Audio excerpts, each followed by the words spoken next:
আচ্ছা, ভবিষ্যতে কোনো কিছু করতে থাকবো। এই ধরনের বাক্যগুলো আপনি ইংরেজিতে কিভাবে বলবেন সেই ব্যাপারটা দেখব।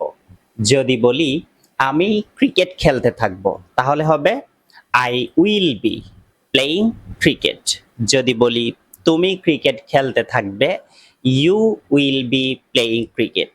যদি বলি আমরা ক্রিকেট খেলতে থাকবো, we will be playing cricket।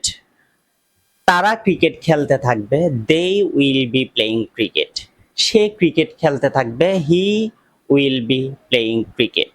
যদি বলি রহিম ক্রিকেট খেলতে থাকবে, রহিম will be playing cricket।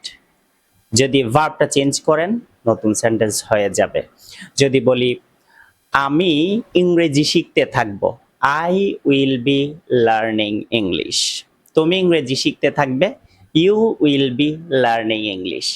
আমরা ইংরেজি শিখতে থাকবো, we will be learning English। তারা ইংরেজি শিখতে থাকবে, they will be learning English। সে ইংরেজি শিখতে থাকবে, he will be learning English। রহিম ইংরেজি শিখতে থাকবে, রহিম will be learning English। এভাবে আপনি জাস্ট ভার্ব চেঞ্জ করে করে খুব সহজেই ইংরেজিতে কথা বলতে পারেন। অর্থাৎ ভবিষ্যতে কোনো কিছু করতে থাকবেন, বা কেউ একজন করতে থাকবে, বা আমরা করতে থাকবো, বা তারা করতে থাকবে, এই ধরনের কথাবার্তাগুলো আপনি খুব সহজেই বলতে পারেন। আসসালামু আলাইকুম।